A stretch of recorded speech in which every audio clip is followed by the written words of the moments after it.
Well, hello, everybody. This is your favorite person on the internet. This is Tom from Park Right Here. Just another reminder, Christina is still dealing with some issues with her family. Everything is fine, but just keep her in your thoughts, and she'll be with us as soon as possible. In the meantime, I had the pleasure about a month ago to go to a local Parkinson's, I got to say pleasure, to go to a local Parkinson's symposium. I didn't know who was going to be there. And then the doctor, Dr. Martello, by the way, if you're in the northern Delaware area, you got to check out Dr. Justin Martello. That's a plug. He's not my doctor, but I really like him. He introduced one of his patients, a young lady named, I'm going to say young because I'm trying to be nice, a young lady named Christina, who, to my amazement, stood up there and just had a conversation with us. And then she did something that I've never really seen done before in front of a live audience. She turned her DBS off. And so what was really amazing is in front of this entire group of 300 strangers, she had the strength to stand up in front of this group and to turn her DBS off. At that moment, I said, I need to meet this person. This is the kind of person I need to associate myself with. So I asked her, would you like to do my podcast? Not knowing who I am or what the podcast is, she said, of course I would. So here we are today. We took a leap of faith. We're here together live for the first time. We've talked on the phone. But I want to introduce the world to Christina. So Christina, why don't you tell us your story and tell us whatever you want to say. I am 53. I've had Parkinson's for right at 15 years. It started when I was 35. Wow. I developed epilepsy. So I was having these grand mal seizures while I sleep.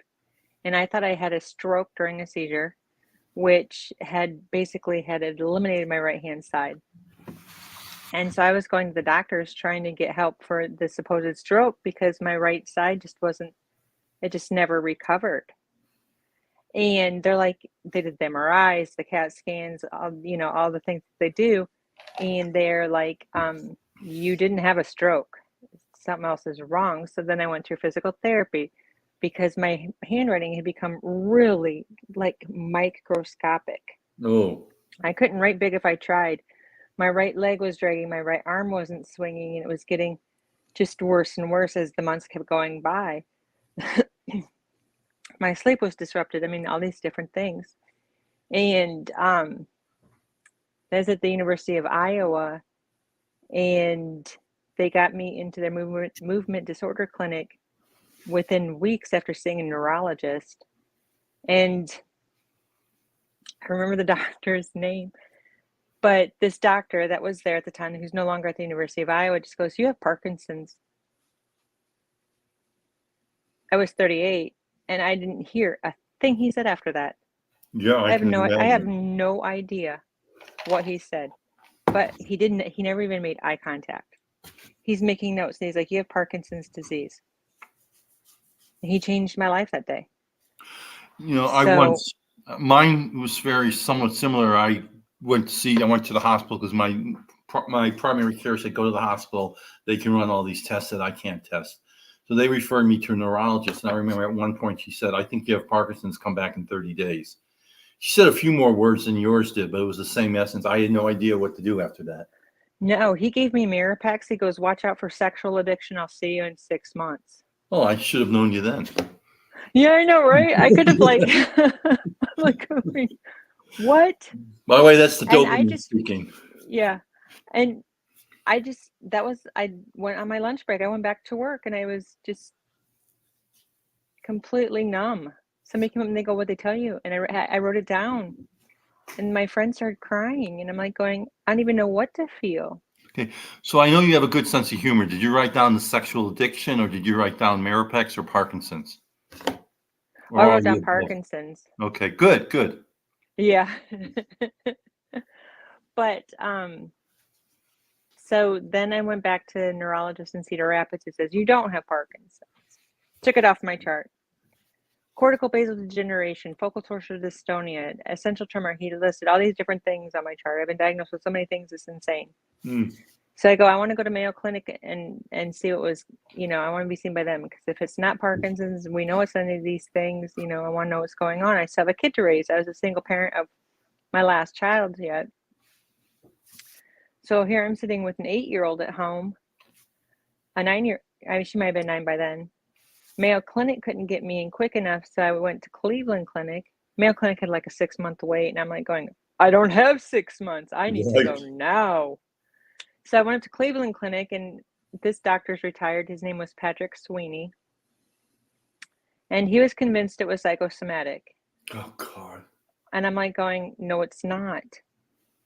Well, have you ever dealt with stress in your life? I go, of course, everyone has, but not enough to be debilitating. And he's like, no, I think it's psychosomatic. So then I finally, Mayo Clinic calls. I get into Mayo Clinic months later. And they go, I see the Dr. Sweeney thinks it's psychosomatic. And I go, that's not right. I can tell you it's not right. I feel it's, that's not what it is. And I went to Mayo Clinic every 6 months for like 3 years. Mm. And then they tried to get the DAT scan approved through my insurance, and they couldn't. But they're going, I think it's psychosomatic. And here I'm taking Cinemet. Cinemet's working. I didn't stay on Maripix very long because it made me very sick to my stomach. Right. So then I was on Cinemet, and I was in Cinemet at this point for like 5 years, and it's working. And they're still going, I think it's psychosomatic because Dr. Sweeney said it was.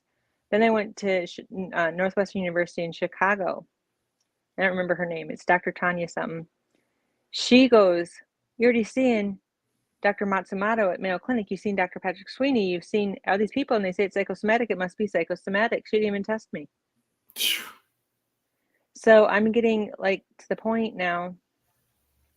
I went back to the University of Iowa because Mayo Clinic said there's nothing more we can do for you because we can't get the DAT scan approved through your insurance. Northwestern University said you already have better doctors than us. There's nothing more we can do for you. Patrick Sweeney had retired, and I didn't want to drive all the way to Cleveland again. And it was my doctor in Cedar Rapids was telling me, we'll find out at your autopsy. Go live your life. We'll find out at your autopsy. He told me that every 6 months for years.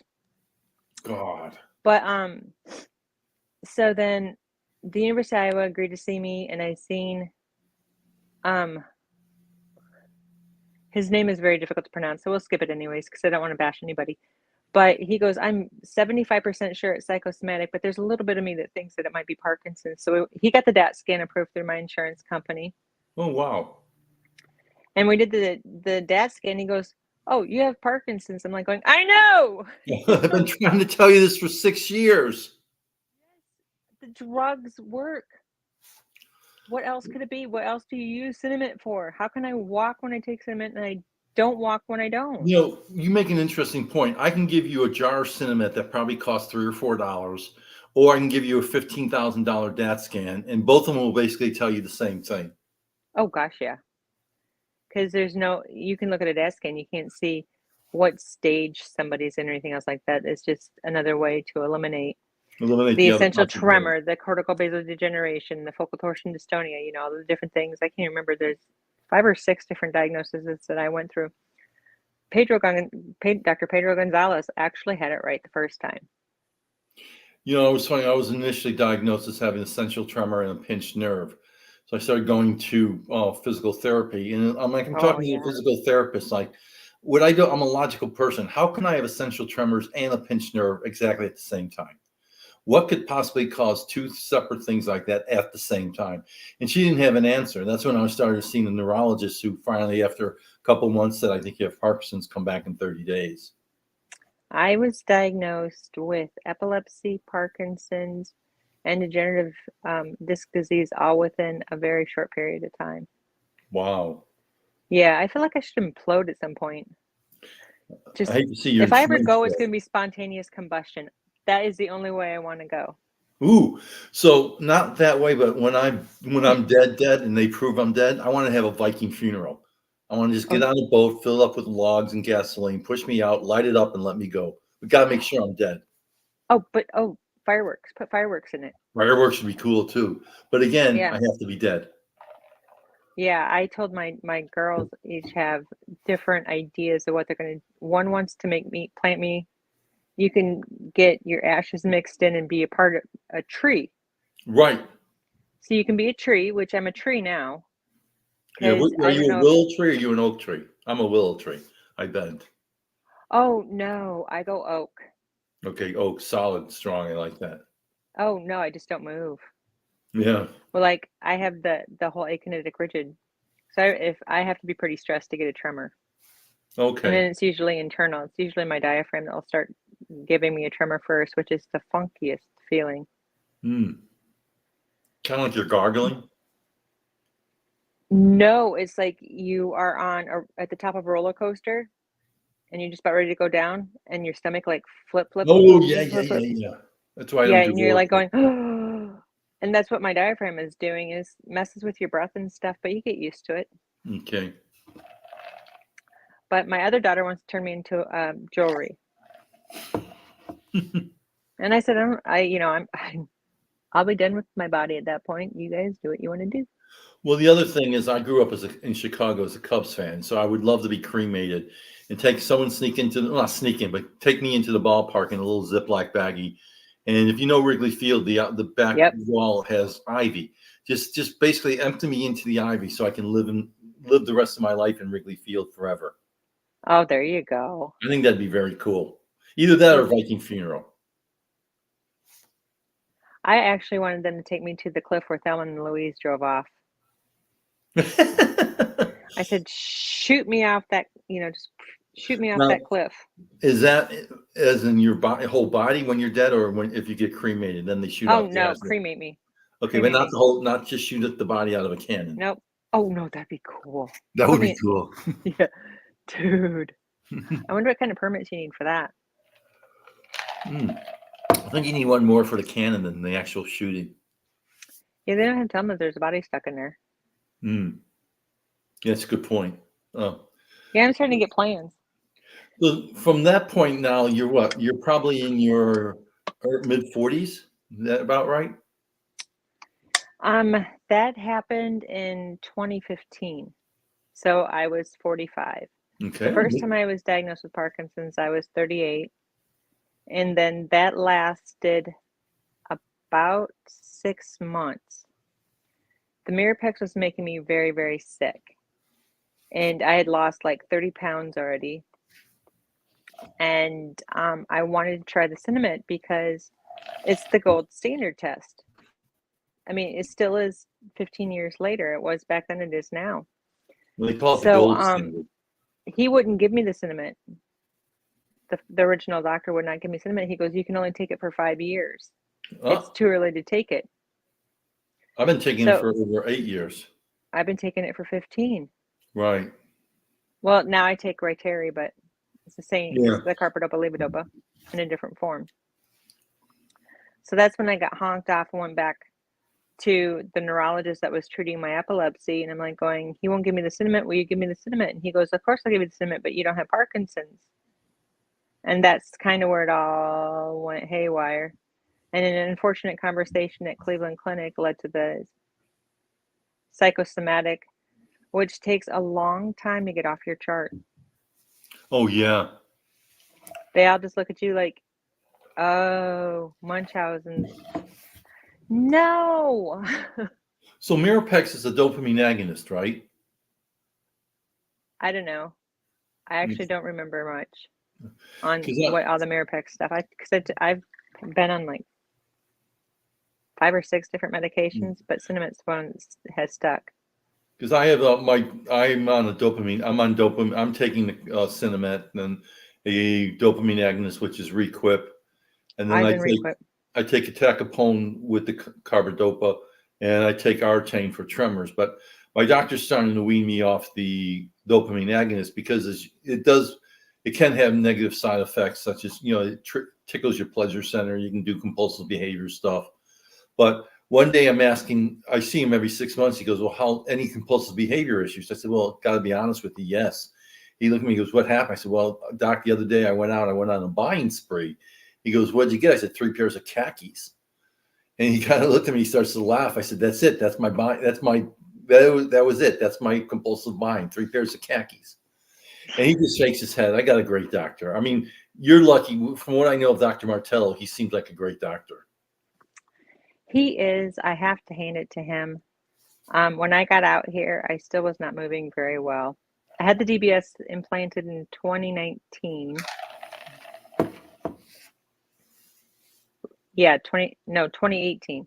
So DBS implant in 2018, and it really didn't make that much of a difference. Not at all. Really? Yeah. And then I had, like we were speaking of before, I'd gained a lot of weight because I wasn't moving around. I wasn't doing anything. I was medically retired. It was, I did do, no, that was before the DBS. I was going to say I did boxing before, but I was prior to DBS. But I seen Dr. Martello once, the first time I seen him, and he goes, let's make some changes. And so, when they mess with your DBS, you can feel it, or at least I can feel it. I get like fuzzies, Yeah. sick to my stomach, and then my brain will feel disconnected a little bit for just a minute or two. But then he ran me through the drunk driving test again, which is what I refer to it. Tap, yeah, balance on one foot, yeah, all that kind of stuff. So, and I could walk better than I had in 5 years in one visit. Wow, that's great. So he just Yeah, so then I started getting up and he tweaked the settings on your monitor, or your, I guess you call it. Yeah, it's the frequency. Oh, he explained it, and it's way beyond my comprehension. I do know that DBS has with the wires that go into your brain have 3 nodes on each wire. I have a bilateral. Okay. So on each wire, there are 3 nodes. They can hit different things. 3 sections of the brain. It's kind of like you've got Showtime, HBO, and Cinemax. Right. And so then there's individual settings where she's within each one of those nodes, and different this and different that and all this other kind of stuff.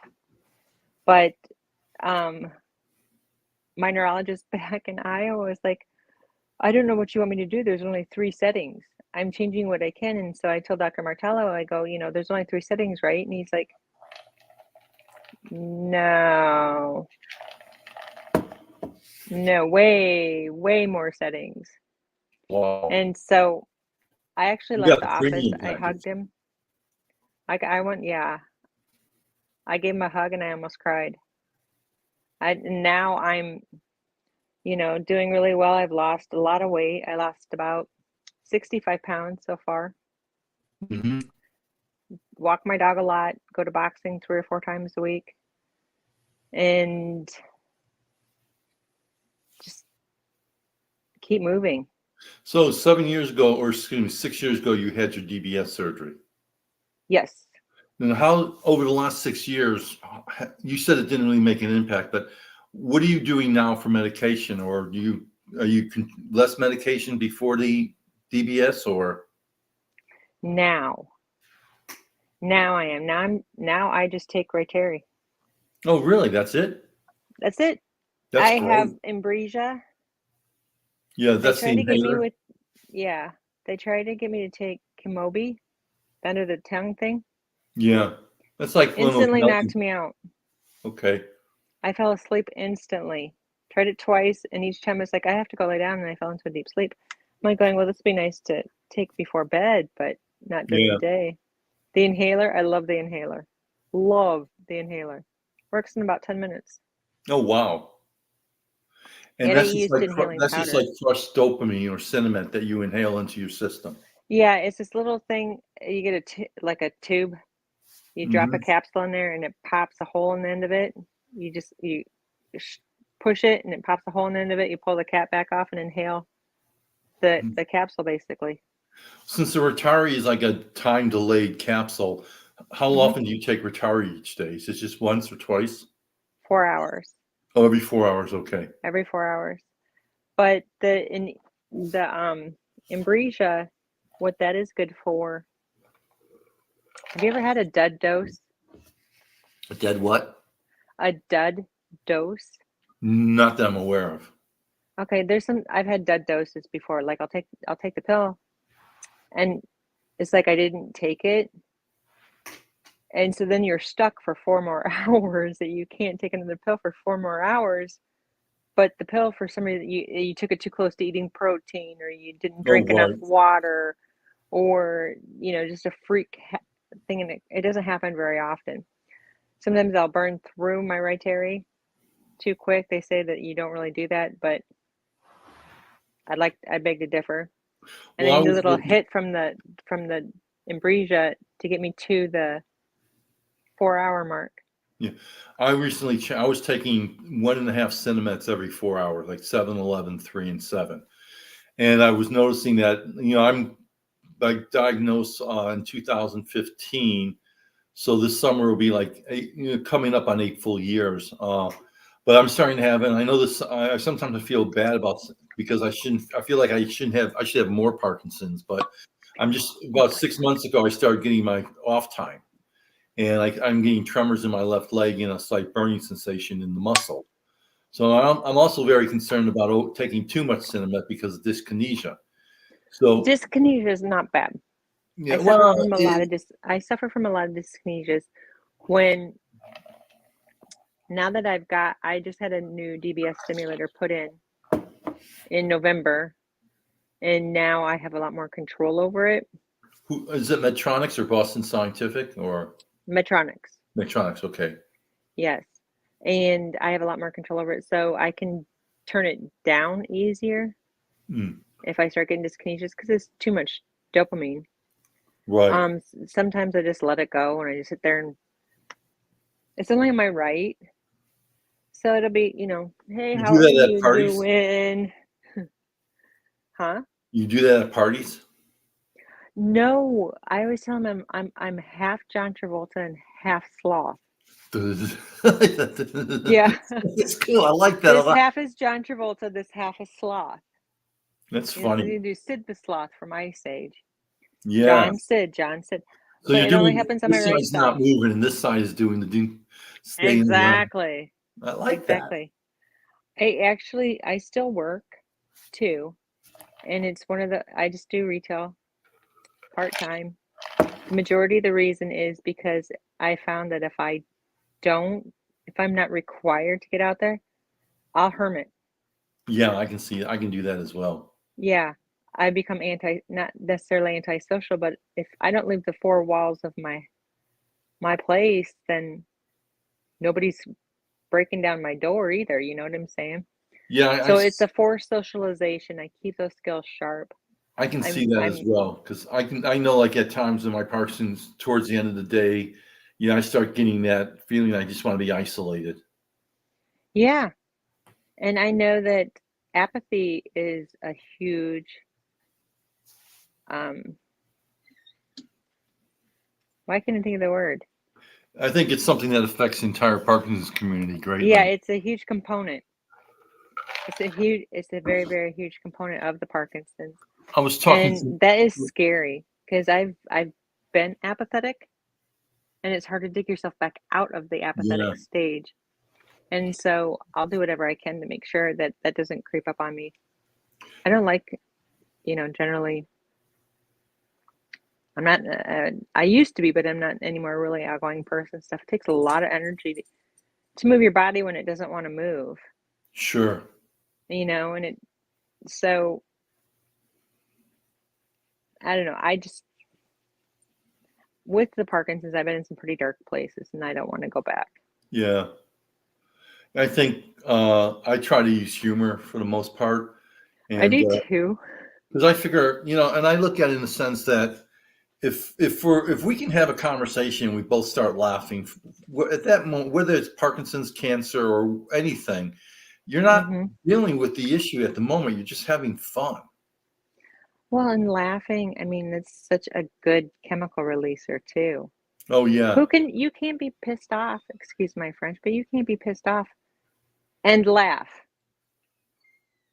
Yeah, I agree with you there. You can't be sad and laugh. I mean, it's a good feeling, and I've always loved to make people laugh. When I was working, one of the people I supervised said to me once, why is everybody your best friend?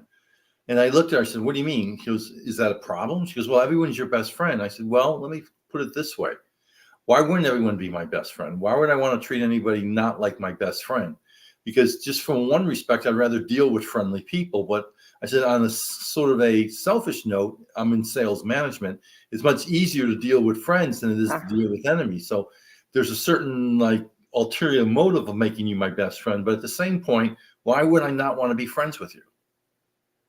Well, exactly. What are they, what's the opposite of that? Enemy. Who needs more enemies? It's like when I saw you speak, and I had said to myself, I've got to meet this person. So I mean, that's the thing that I like about my personality is I can just walk up to somebody and start a Mhm. conversation with anybody. And Yeah. I like that about myself. It makes it easier to interact with people and just to engage with people. Well, the speech is that I shot a commercial with Dr. Martello, which is only on Facebook for a day, Is that which the is, boxing one? I saw you doing something with boxing. yes. Yeah, I was from Christiana Care. Okay. And so we were talking in the parking lot about how people don't know how to respond when you're out and you say, "Oh, I have Parkinson's," and they go, "Oh my gosh, you look great," and they get Yeah. mad and they go, "Well, that's easy. That's not on the public. That's on the person." Right. And so I started talking to him about my perspective and stuff. He's like, "Will you do that on stage?" So I think it's something everybody needs to hear, but they're not. I mean, I could say it, but I'm a doctor. You have Parkinson's. It'll mean more coming from you. And I go, sure. Yeah. And I'm like going, hey, you want to do something fun? Let's turn off my DBS. Yeah. There you go. And he's like, I wouldn't do that to you. He was so concerned about what it would do to me. And I'm like going, yeah, but I want to show him it's not only for tremors. Right. This treats the akinetic rigid syndrome, part of the Parkinson's too, because if you turn it off, my kids always joke, we'll just turn off your stimulator and you'll be right where we left you. So, did you know Latin before you had Parkinson's? Because now you have all these words that have probably Latin roots in them. No, I took a medical assistant. I was a medical assistant for, Okay. I think, 6 weeks. But I went to school to do it. So I was in school for 2 years, and most medical terms come from Latin. Yeah. And so I learned a lot of different things there. But Well, I've also learned that my brain is wired such that and this is sometimes, and it doesn't get me in trouble, but I sometimes people think I'm not really paying attention, but I'm listening, but my brain is like taking all this information and filing it away in certain places. And then the hard drive I think, is constantly spinning. And suddenly out of nowhere, I make connections to things that separately aren't really funny, but when you put them together, I think they're humorous. And that's what gets me in trouble at times. Because like most people with Parkinson's, I have that foot in the mouth syndrome. I don't think that's part of Parkinson's. I think that's part of a very intelligent and very fast brain, because much like you, we speak before we can think, Right. before our filters kick in. Well, I end up being freaking hilarious sometimes. well, someone once asked me that we volunteered every year to Davis Finney. They have this symposium. We go meet together because there's like 120 ambassadors with Davis Finney, and we just go out and we try to help people with Parkinson's, do support groups, etc.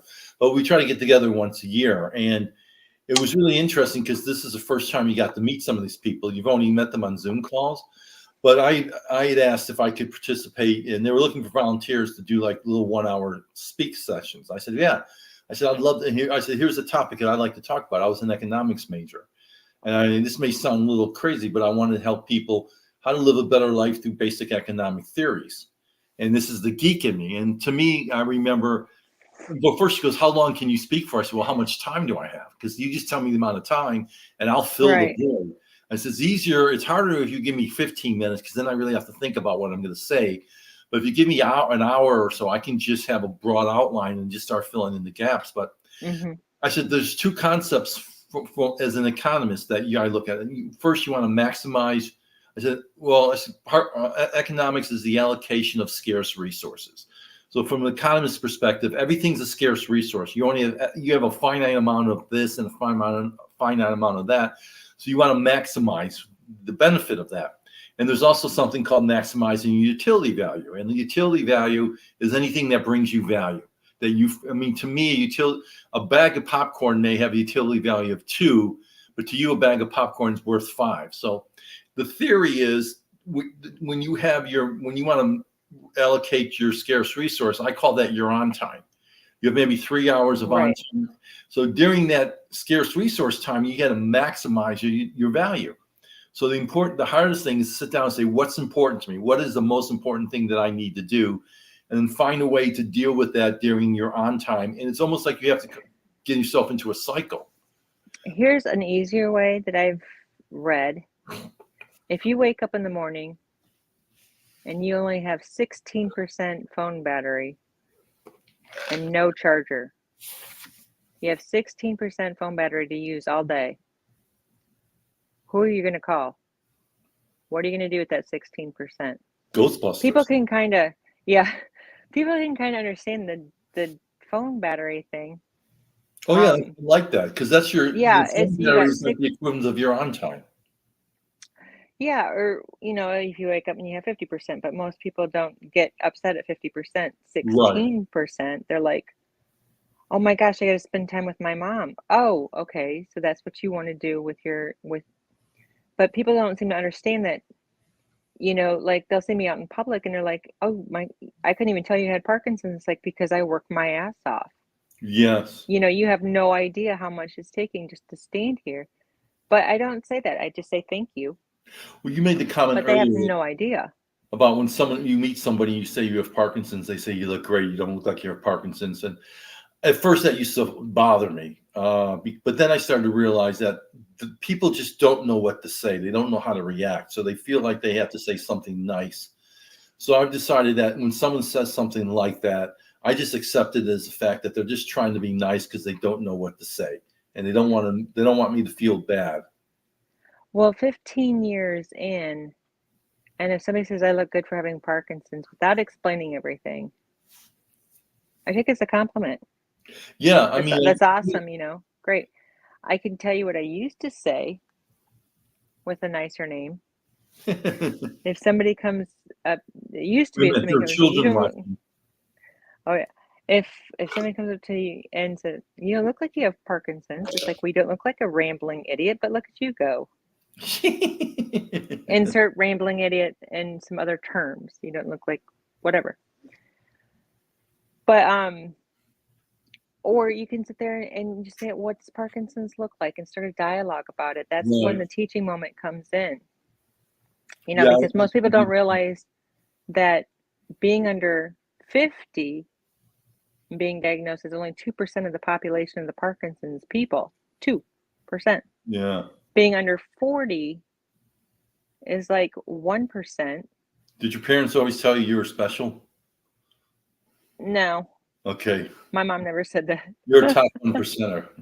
Yeah. But being female, under 40, and then having because there's achingenic rigid and there's tremor dominant Parkinson's. Tremor dominant is 75% of the Parkinson's patients. Achingenic rigid, which is the oak tree, is 25%. So having the lesser known type under 40 being female, so no, I don't look like I have Parkinson's because I'm not a white male over 70, and I'm not shaking like I just had my foot on a live wire. Yeah. So I also use it for a chance to educate when it's appropriate. Most times, that's very, very seldom. Most times I just say thank you and walk away. But yeah, it's not a 70-year-old male disease. No, and I call myself a tweener because I was like 56. Because I'm not young onset, but I'm not I'm not AARP at the time. Oh, AARP is for over 50. Yeah, I know. Please don't remind me of that. No. Oh my gosh. Best thing about AARP? Free coffee. My auto insurance? No, my auto insurance cut in half. Oh, good. Get an auto insurance quote to them. Yeah. Well, I have, and okay, by the way, we usually play this game. How many tangents does Tom go on during the conversation? It's usually 12 to 10 tangents, but I was in the service, so I tried looking at USAA for their insurance, and they were so much more expensive. I've been with State Farm for 40 years now, and they said it was funny. They go, well, we can't match the discounts. I said, why are you trying to bring me on as a new customer if you're going to say here's our rates and they're higher than what you're currently paying, because we can't match the discounts? And why waste my time and why waste your time? I was with the USA for 25 years or 20 years. 20 years. But AARP, they said that they can offer so much more economic policies because they don't insure 20-year-olds. They only insure people over 50. Right. Because when you Save look me at some money. the concept of insurance is they're taking your risk and they're spreading it amongst a big pool. But with Right. you, the pool is those older. Now, depending on how old that pool, I mean, there's a lot of news at 6 where the 89-year-old guy drives into the front of the diner. Well, the gas and the brake do. I mean, they kind of look the same. They're kind of close. Yeah, but one's in the middle, one's on the right. Well, You know, maybe it's funny. Someone said to me once, like, about the humor. They said most people don't get your humor, and I'm a little sarcastic at times. I said, well, that's because I don't use humor. Mine's more of an intellectual conversation that touches bases on humorous things. I said that the reason and I'm now being sarcastic with them on purpose. I said the reason most people don't get me is they're not as smart as I am. And so if you get a little bit more smarter, then maybe you and I can have a conversation. You would laugh, and then I just laugh at them. But that's just, I do that. You got to know your audience. And I did that to a friend of mine. So it was just me poking him. Yeah, I've told my daughters quite often, it's like you have to play to your audience. If you're in school in front of the teachers, if you're out and Yeah, that's with a your good word. friends or whatever, but you always have to, you have to know who your audience is and play to them. I used to And say that you got to comes know back your to market, which is the same thing as know your audience. yeah. Because you once like I like to go around, like I'm Italian, so I can call another Italian a wop or a guinea or whatever. But if you're Irish, you can't call an Italian a wop or a guinea because it's insulting. But a wop can call a wop a wop. I've never heard those. You never heard of wop or guinea? Nope. So those are Guinea. WAP was supposedly an acronym for without passport, but that wasn't the case. But when people came to Italy or from Italy to Ellis Island, they didn't have a passport, so they were just stamped called WAP, W-O-P. But that's not how it happened. But WAP and Dago and Guinea are just derogatory terms for Italians. It's like when an Italian I can know. call another Italian, you silly WAP, you stupid Dago. But if I'm also like, I can say to an Irish person, or an Irish person shouldn't be able to say to me, you're a wop or a guinea, because they're not the same, if that makes any sense. Oh. Well, no, I mean, theoretically, yes. The terminology, I get it. But I had not heard that before. But, on theory, yeah. Like I can give you crap about being off your meds. I've been off my meds. That's just something we share. Mm-hmm. Kind of the same thing. I wouldn't expect somebody that's completely healthy to come up and go, "Hey, how's it shaking?" Punch him in the throat. My other joke was similar to that, was like, if you're in a Parkinson's support, seminar or symposium, and at night you go to the bar and you see a woman there with slight tremors, it's like, hey, do you have Parkinson's, or are you just happy to see me? I'm scratching an itch. I'm just scratching an itch. But I find that what going is like, people, they want to, I guess they just don't know how to react. And just like, if I have someone if someone tells me they have cancer, my response is, oh, I'm sorry, I have no idea what you're going through, but if I could be of any help in any way possible, please let me know, and I'll be happy to help you any way I can. Something as simple as going grocery shopping for you. That I think comes back to knowing your audience. I mean, if it's somebody you casually bump into in the store and they ask, are you okay because you're walking like with a limp or something, you're dragging your Right. foot, you may, you're being obvious. You can say, yeah, I'm fine. I just have a lot of times I just tell people I have a brain injury and they just leave me alone. I find But I like I'm horrible with names. Horrible names. I told everybody same for a here. long time I said brain injury. I had a brain injury. People from high school, do you remember me back in high school? No, I had a brain injury. I'm like going, I have no idea.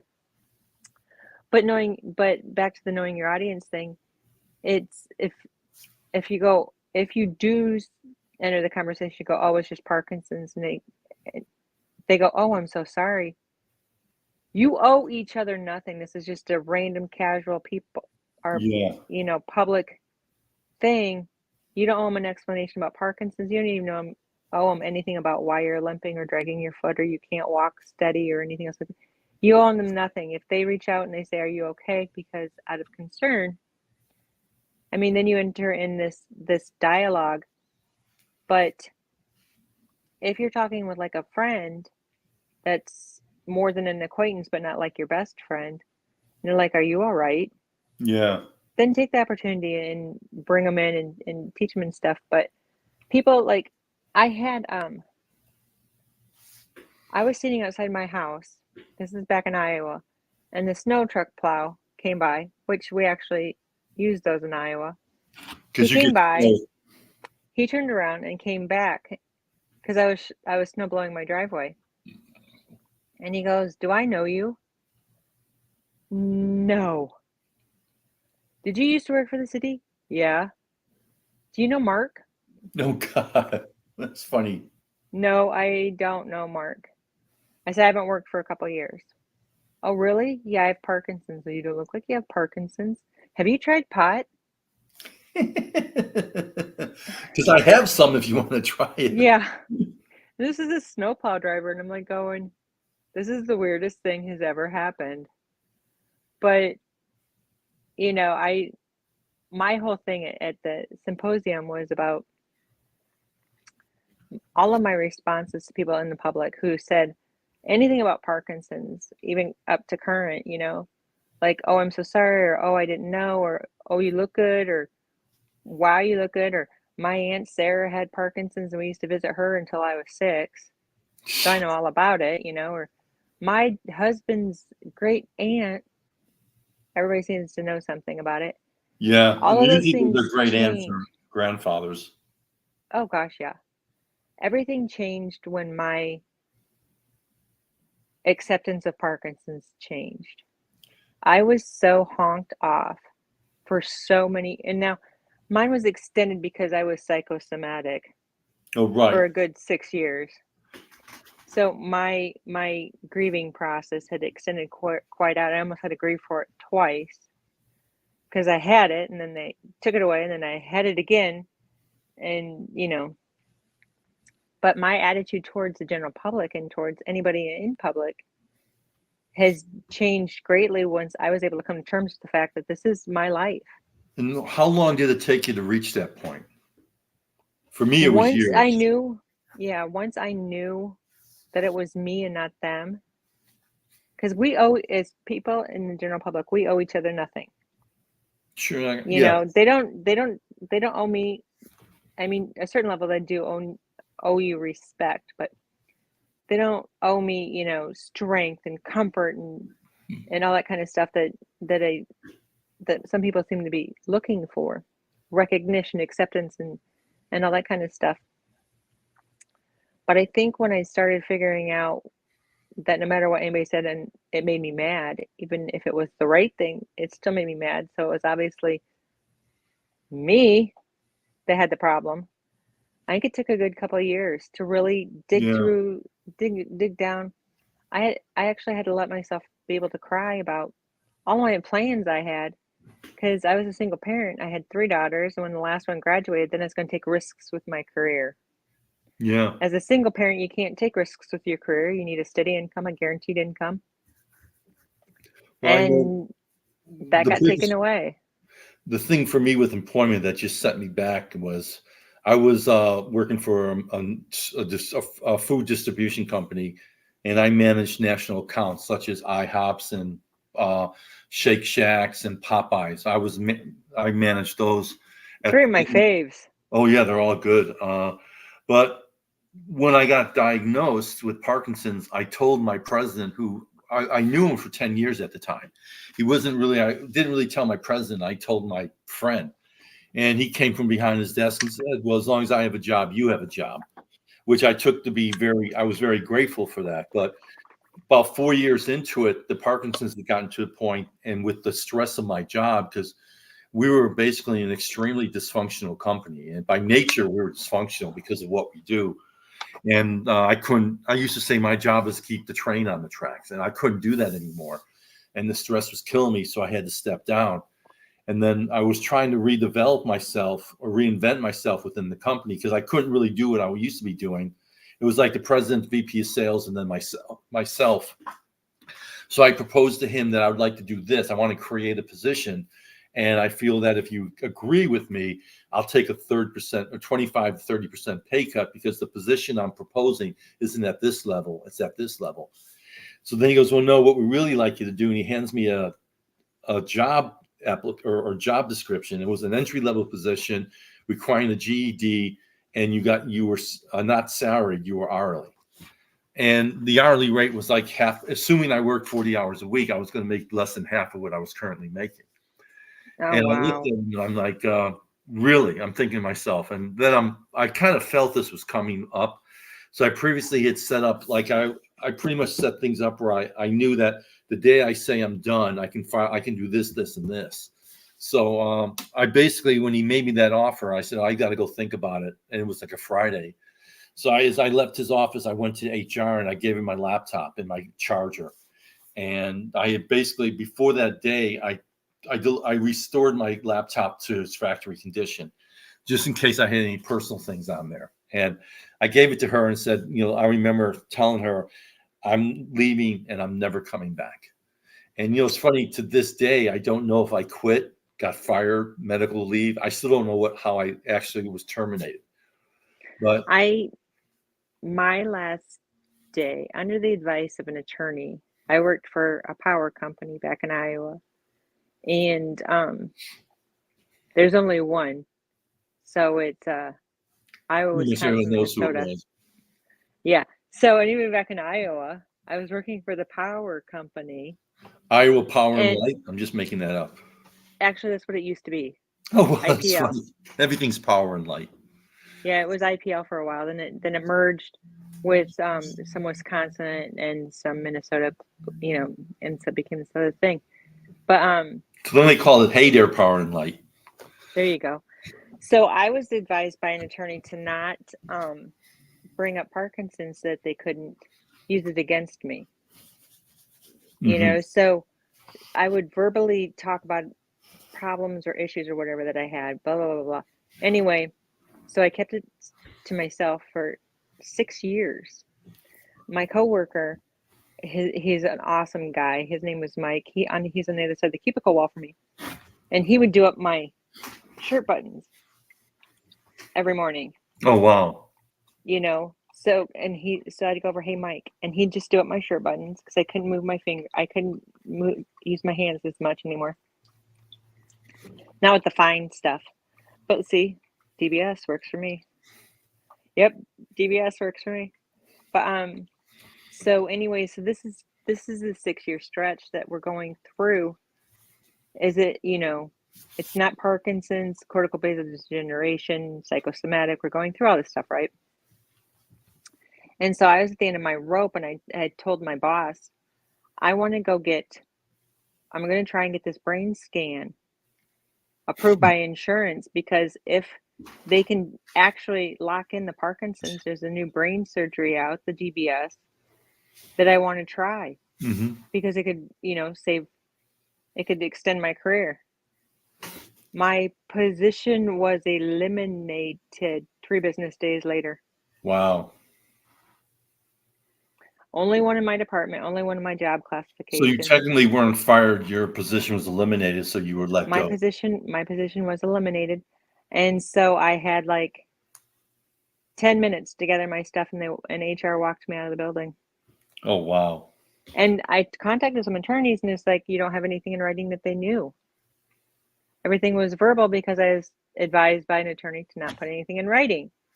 So there was nothing against. I was tied, and I had actually gotten another job, but I realized that the cognitive part of my brain for memory and stuff, at the power company, I was fine because I knew who to go to. I had already been there. Right. I worked there for almost 8 years. But I knew who to go to.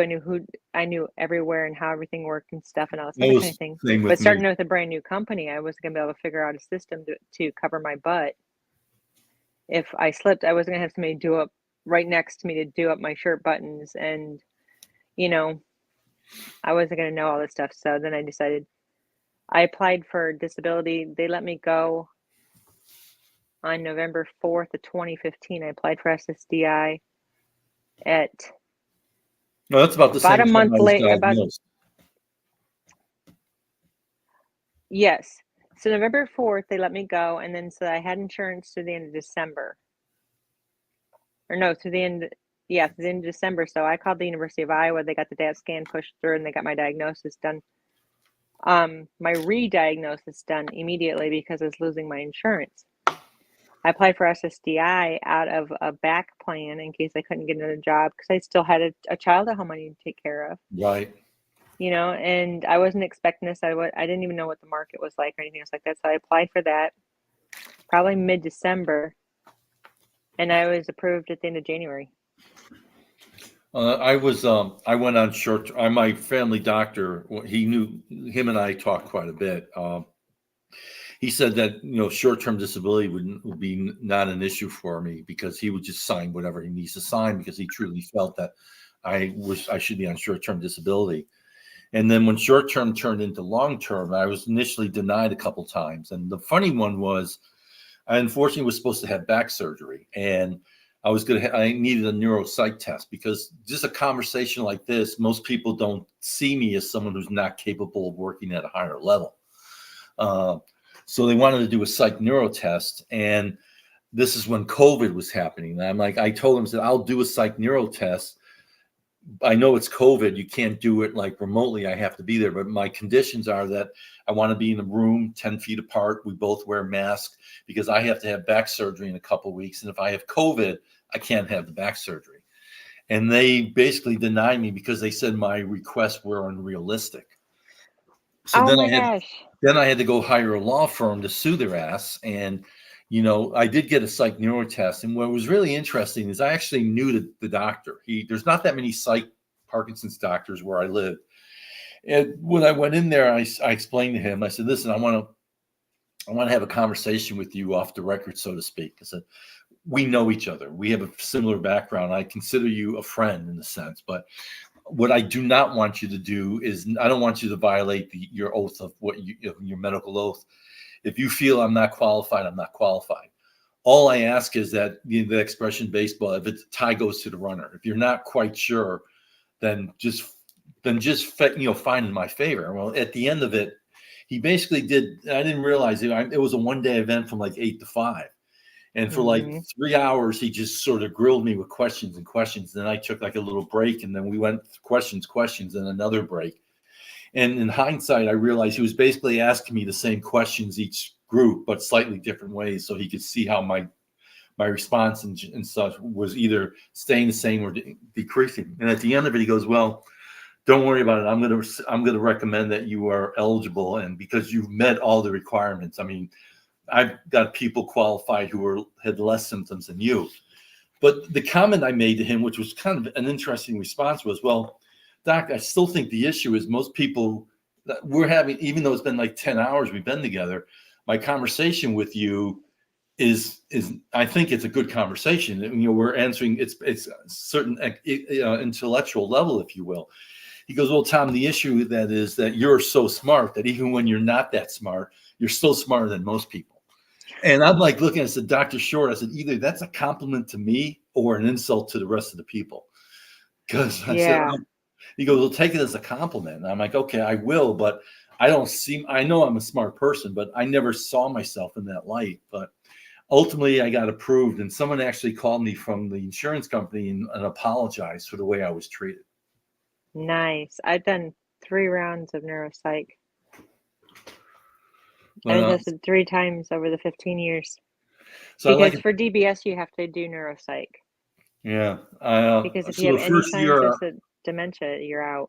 the first year I didn't work between short-term disability, my accrued sick time, and my PTO.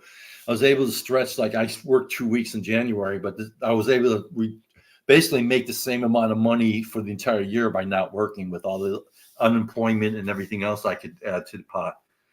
And then I got that. I lost all that because I didn't have the short-term disability or long-term disability. That went out the window with my job. And when you apply for SSDI, you have to say you cannot work, so you cannot get unemployment because you're telling unemployment that you can work. Oh, that's a good point. Mm-hmm. So luckily, when my position got cut, I got a pretty nice severance check. Then, so that carried us through for a while. Then we got taxes back, and that carried us because you have to be completely unemployed for This is 6 months. 6 months and 6 calendar months, not from this date to this date. So when I was let go on November 4th, that added almost a whole another month.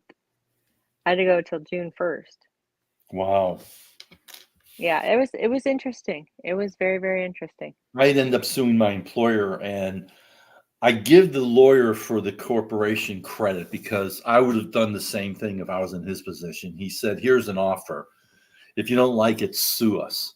It's probably going to take about 7 years. And by the time we drag it out, if you do win, any monies you get will probably go to your lawyer, and you'll probably end up being out of pocket money because of he said, so take it or just sue me. And I got to, in a sort of a macho respective way, I got to applaud him for that, because I mean, what he did was what he should have done as a lawyer representing his company. But so we ended up basically settling for it. He made an offer. I told my lawyer to counter with this other offer. And she's like, well, why would they want to do that? I said, because tell them that they don't counter. I have 2 kids who work for Google, and they have friends who work for Facebook and we're going to unleash a social media storm that they've probably never imagined in their life. So they have a choice: either do the right thing or suffer the consequences of the internet. Yeah. And I was actually kind of hoping they wouldn't settle, just because Wow. everyone's got that little spitefulness in them. Oh yeah. Oh yeah. I had lots of thoughts and stuff, but it turned out I had nothing. It was my word against theirs, and Something they're I a tell big people, power company. based on your experience and the same experience I had, I never imagined that I'd be treated that way by my employer. So when I talk to people who are still working, I'm like, well, if you have a conversation with somebody and your performance level or Parkinson's or something along the line comes up, sometime that day, send an email back to that person, blind copy yourself, just saying, I want to recap our conversation. You might Oh yeah. understand this. So even though you don't have a written dialogue, you can establish something. And I wish Oh yeah.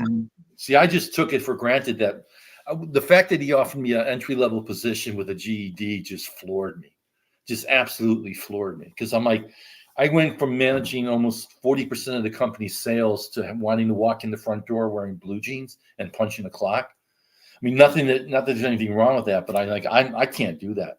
I cannot walk in that front door after what I did for 19 years, wearing jeans and punching the clock. Oh yeah. See, I moved halfway across the country, so I don't know if I'd work retail back home. I work retail now out here, but like I said, it's to force the socialization and to Yeah. force getting out there and in public and to force that kind of thing. I don't know if I do it back home. Well, I play Probably not. pickleball now. Your boxing is my pickleball. And, I've been playing for about 6, 7 months now. As I got to know everybody, I initially didn't want to tell them I had Parkinson's because I didn't want to be known as the guy with Parkinson's. But, because I almost felt like I'm 64 when I started playing, and I used to play tennis in high school, but that was a long, long time ago. And initially I wasn't that good. And I just felt like I didn't want to feel like I'm making an excuse. But as I got to know them, I started, letting them know that I have Parkinson's, because there were days where I'm just like, I'm a little lightheaded. I'm just very sore. And they would ask me what's going on. And then, so what really prompted is one guy who has a science background said, what's going on? You have something with you neurologically, I can tell. So I told him, and it was easy. It wasn't as near. I mean, he didn't judge me, which was very, very grateful. And so I knew that I fit in. And one day I made a really bad play, and someone on the other side said, hey, don't blame it on Parkinson's. It's not Parkinson's. You just suck. I'm like, okay. But that's like I love it. That's like bantering. I love it. And when I heard that, I knew it was okay, because I just knew it was okay. I haven't, yeah, in the last couple of years now. I have no problems talking about it whatsoever. A lot of people go, they just look so confused. Hey, And if I have the time and I'm sorry. I'm going to interrupt you for a minute. We got a comment. So I take it that you should not let your employer know. No, I did not let my employer know. And I had nothing to go back on. I was Yeah. under the advice that they could use it against me almost without it. Like, Yeah. don't promote her because of this without putting it in writing. Yeah. So That's a very they were difficult trying to question. protect me, but in protecting me, they took away all my legal rights because I could not prove that they knew anything because I had nothing in writing. Yeah. And that's a very difficult question for me to answer yes or no. I honestly felt like I was talking to my friends and not the big corporate America. But in hindsight, I felt comfortable telling them, but I would probably still tell them, but I would document everything. Every conversation because for me, when I sued them it was really interesting because I finally got a copy of the discovery, which they were trying to present and to show that in fact supported and one of the things they said was that we supported Tom by allowing him to take a PTO day because he wanted to participate in the Parkinson's study. I'm like, no, I'm entitled to a PTO date regardless of what I want to do. That's not supporting Parkinson's. That's just giving me the right to a PTO date. And what more was interesting is that I did see an email chain where my boss had asked me a question, and at some point I saw that the president had sent a message back to him in HR saying, did he ever respond? And the answer was no. And the interesting thing was, I wish I had an opportunity to address it because the answer was no. Because if I send him an email, it takes him 1 business day to read the email, 2 business days to reply. By that time, I'm 3 days behind the curve. So I just called him up and said, this is what I'm doing. We had a conversation. Had I known at that moment what would happen in the future, I would have recapped that conversation in an email. But, I think each individual circumstance, because there's so many rungs on the ladder. Right. In any given company, and those rungs will change and stuff like that. Hold on a second. What are you looking for, Kirsten? Okay, this is the benefit of being live. Kristen, just Yeah. leave your mother alone. Oh, she's walking around looking at stuff. But and it's in the secretary, by the way. But because each company is different, each manager is different, all that kind of stuff. If you are still working and you have concerns, I would suggest most attorneys have free consultations. Yeah. Use them all. Yeah. Use them all. That was something I did early. Attorney. Yeah. So go see a couple of employment attorneys and get with one that you jive and be honest with them, tell them what your situation is and get there. And employment laws change all the time. But one thing I did spend 4 years working for civil rights. And you cannot discriminate against disability if they can perform the job, but you have to prove that they are discriminating against your race, your age, your sex, which gender you identify as, etc. You have to prove it was because of that. Yeah, not because of you were late to work constantly. They just don't like tall people, whatever. Yeah, so generally, you have to have the if you're in proof. an at-will state, they can fire you for any reason that as long as it's not discrimination. Right. But where we benefit, though, is the Equal Opportunity Employment Commission. If you have a disability and they know it, they have to help you accommodate your disability. And that's what I tried to sue them under. Well, they don't have to at any additional exaggerated expense. If Right. they've got to spend $5,000 to equip you with a desk and you're actually working for a mom and pop pizza joint, that's not going to work. I agree with you there. They don't. Well, that's part of the law, is that they have to accommodate you. If with reasonable accommodation you can achieve the job that is as described, then yes, they have to offer you the position if you're the most qualified. They can't say no because I have to put in a wheelchair ramp. I'm not going to hire this person. They have to put in a wheelchair ramp. Right. But it has to be. So I just don't want everybody going out there going, I have Parkinson's, so you have to let me be an attorney. No, I don't. You also don't need to be a roofer. Please stay off the roofs. Yeah. You know, it has to be reasonable, and you have to be able to, with reasonable accommodation, be able to perform the job. And if you say yes, they cannot challenge that. There's a whole bunch I just studied on. Yeah. Just a quick note, we usually go for about an hour, but Yeah. we can talk as long as you want to talk. I don't know what your Oh, schedule is like. I had about another 15 minutes. She just went out to run an errand. Okay. But yeah, I told you we wouldn't have a problem filling an hour. Well, no. See, for But me, it's like, just tell me how much time. Like I said, I'll fill the void. yeah, but that is one thing. If you are working and you ask for accommodations, it's part of the SSDI too. Hmm. Your SSDI application, if you're under 65 and you're going to be applying for SSDI, Which I they're going have. to add, huh? I have SSDI. And I do as well. They ask what reasonable accommodations were provided to you at your last employers, several employers. To show that you actually have a disability, you should have been asking for accommodations at work, is their reasoning. If you didn't ask for any accommodations, were you really disabled? So it gets really sticky, really, Right. really, really sticky. That's where But you need to speak to a lawyer. but here's something that people need to understand is that SSDI determines your disability based on an unmedicated state. Hmm. Unmedicated without assistance So state. you turn your DBS off, and that's what they have to look at. No, this is before that. Oh, This okay, is back sure. in Well, 2015, yeah. 2015, 2016. But they determine disability based on, like, if you can you walk without your walker? No, they base you off of, and I can assume a lot of reasons why they do this, but mainly, so I guess what I'm trying to say about like 9 different things, but if you're at work and you're afraid of losing your job, talk to an attorney. They will go back and see what kind of accommodations you've asked for. They will go back and see what you have in writing. They will go back. But if you're afraid of retaliation or being targeted, and you're a single parent or something, then I mean, you might have your hands tied. You might have to bite Right. the bullet. And I don't feel comfortable giving advice at this point, or specifically, because I Yeah. don't want to lead somebody astray.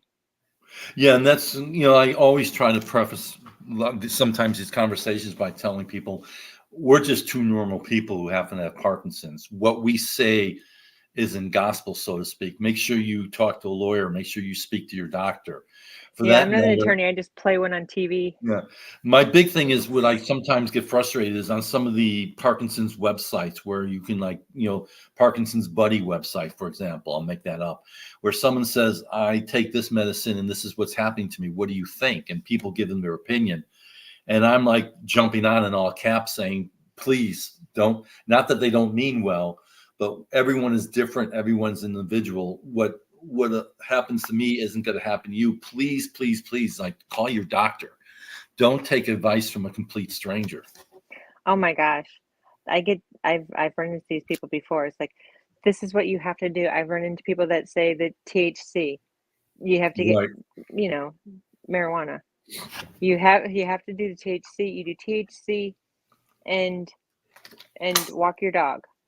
And if you have a golden At the doodle, same that's, time. you have to do this, you have to do this, you have to do this. Or your life will change if you ride a bicycle and you get so many RPMs per minute. Yeah. It's everybody's gonna, no, not everybody's going to. It Like, just honks my horn. It's like, I preface everything, this is what worked for me. yeah, This is my story, my life, and if it can benefit somebody else, I'm game. I will humiliate myself in public if I have bingo. to benefit somebody else. I'm a lightning Hell rod for yes. stupidity. Just bring it on, baby. Just bring it on. I Oh mean, God, yeah. I'll stand on I'd the like to stage in front of say 300 strangers and turn off my DBS. I have, like, I call it the 4 pillars of what I think is, and then is you should find yourself a great neurologist. I know that's easier said than done. A And great movement disorder that's one specialist. thing. One really important thing with that is I see Dr. Martello. He is not the best doctor for everybody. He's the best doctor for me. I say Dr. Savage, same thing. Yeah. Find somebody you can communicate with and can talk your language and has your best interest at heart, regardless of where they are or what they look like. Yeah, so great doctor. Find a support group, as you mentioned, about the socialization aspect, someone you can talk to who understands. Start eating. If you're not eating healthier, start eating healthier. And I try not to get on a soapbox on this one, but start exercising. And what frustrates me is when someone will say any exercise is good exercise. I'm like, well, yes, but I want to say bullshit, because walking around the neighborhood is good. It's better than doing nothing. But as you say, boxing, you box because it raises your heart level to a certain rate for a certain amount of time. Oh, and I get to punch it. And you get to punch it. I like that too. I love, I love the sound of a glove hitting the glove. Bam, bam, Let me see, which way do we got to go? This way. Yeah, you got some tats. See my boxing girl? Was these post-Parkinson's tats or pre-Parkinson's tats?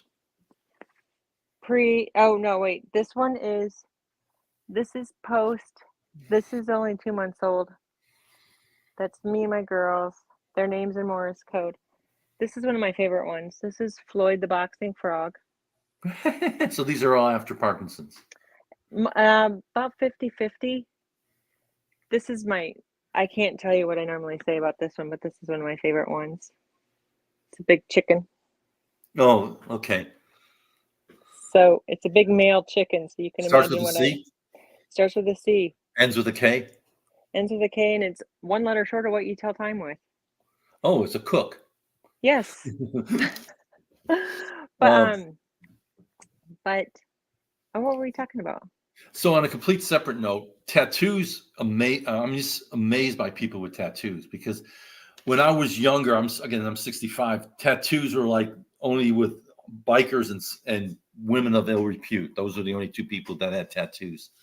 But now it's such a common thing. And I look at the artwork, their body is covered with the artwork. And I'm thinking, why don't you just get like a paint by numbers kit? Wouldn't that be easier?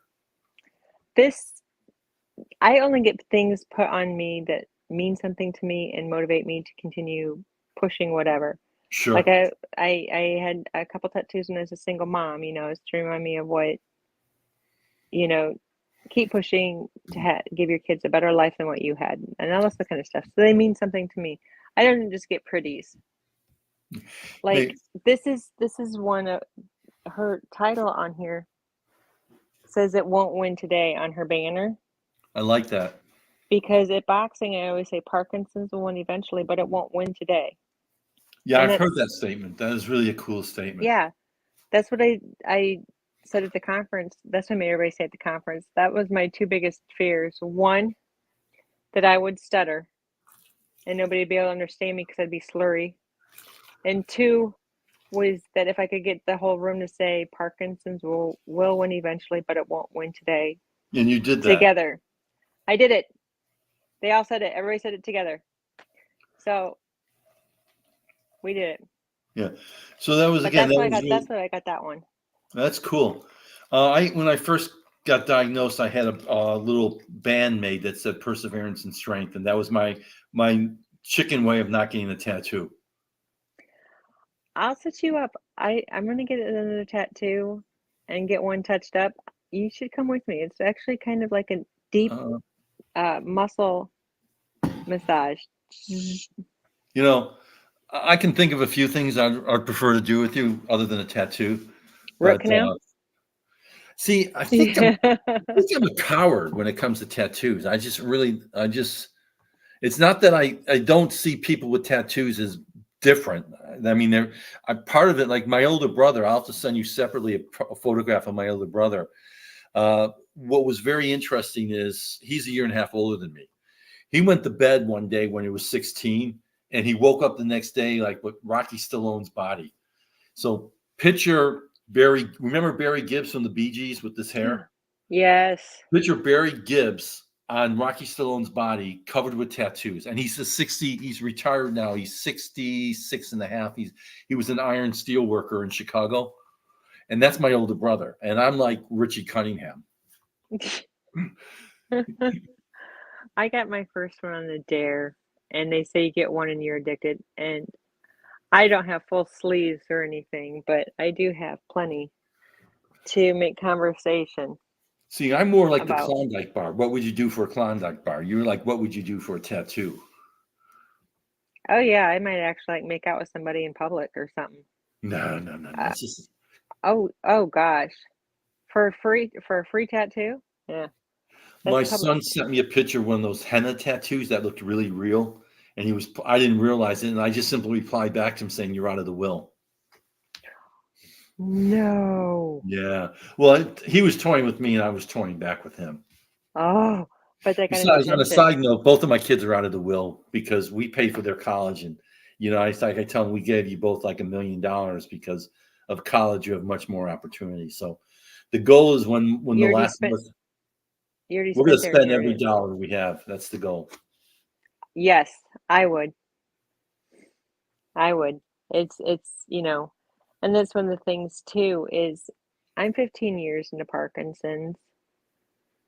I've been a single parent, been a working single parent full time. I'm still living independently. Hmm. I still have to, probably the hardest thing I have to do is to make myself self get up and keep going every single day. It's like I shouldn't have to fight this hard to Right. function. And sometimes I just have to go, you know, but you do. Was it What Nancy are you gonna do? Sinatra's You're gonna yell "Tears of and a scream and Clown"? kick? I'm sorry. Yes. It's like tears of a clown. I'm crying on the inside, laughing on the Well, outside. yelling, kicking, and screaming only does so good or so much. It Yeah. releases your feelings and stuff, but it doesn't make it go away. Well, I try to Nothing, do. nothing's I gonna make tried it go little. away. I Yeah. try little sayings. I think because I think as an individual or people, I think we remember concepts through more of images and such. But I like to keep it simple. Like you can choose to be happy or you can choose to be miserable. Either way, you have to make a choice. So if Mhm. you're going to choose, why don't you choose happiness? And when like with exercise, when people say it hurts, well, you're going to either have Parkinson's pain or you have exercise pain. The exercise pain will hopefully diminish as you get in better shape, and the Parkinson's pain will go away. So if you're going to have pain, why don't you choose the one that's going to actually help you in the long run? Just Right. trying to get people to think differently about things. Like I certainly think the glass is half empty, but I'm trying to fill it up as opposed to people trying to empty it. See, I've heard it too, is that every person has two wolves who live inside of them.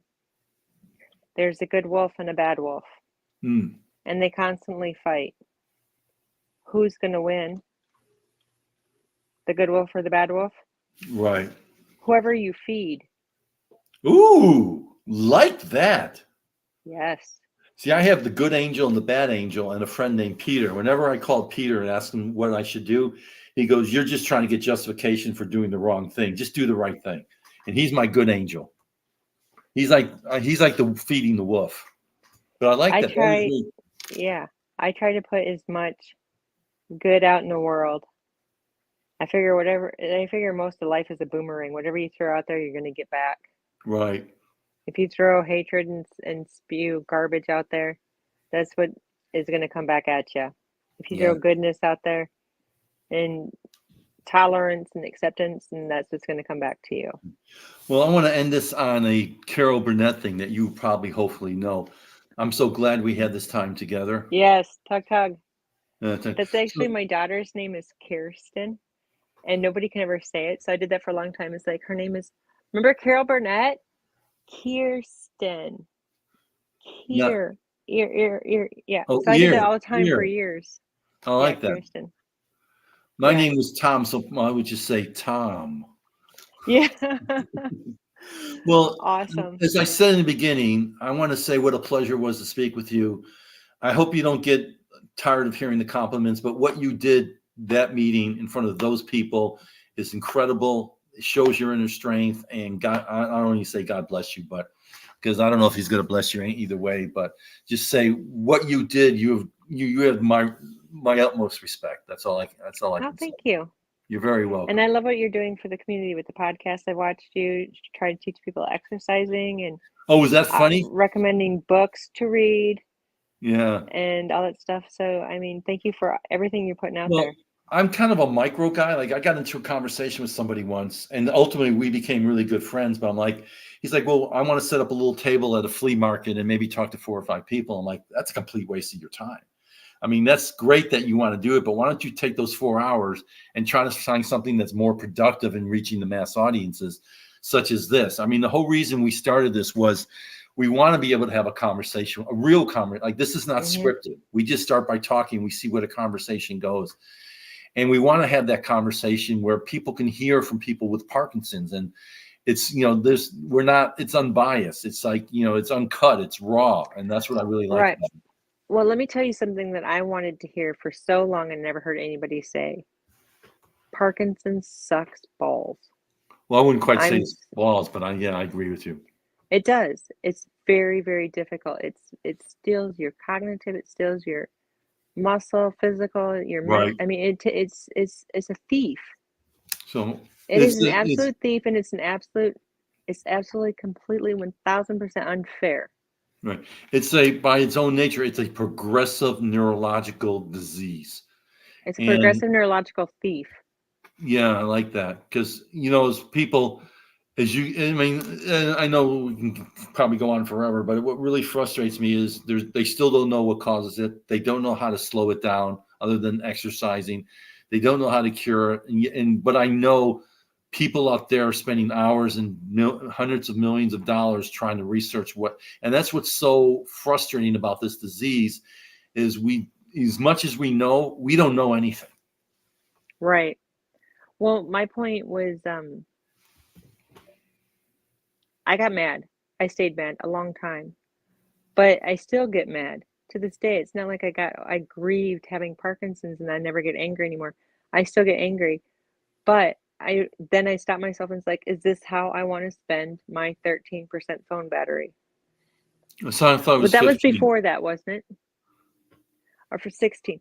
So we were talking about, like, if most people wake up and you tell them they have 16% of their phone battery left, how are they going to use that phone for 16% for the whole day? That's what it's like having Parkinson's. You have 16% of an average person's, ability for, like, that's not ability is a bad word, but it's kind of like if you're on capacity. a deserted island and you can bring one person, who would you bring? Right. Stephen Wright. So yeah, but I still fight it. I can come off as an cheerful, all this other kind of stuff, and upbeat sort of person, but I still fight the really negative parts of the Parkinson's and what it's done to me and my body and my life and my children's life.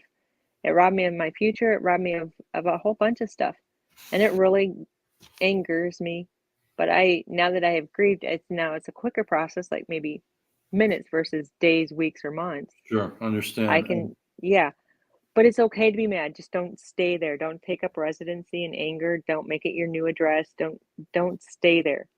Feel it, process it, and then move past it. I like it. Yeah. And on that note, I'm going to go get a tattoo. I dare you. Okay, so have a wonderful day. And on the count of 3, we're going to say goodbye. 1, 2, 3. Bye, everyone. Bye.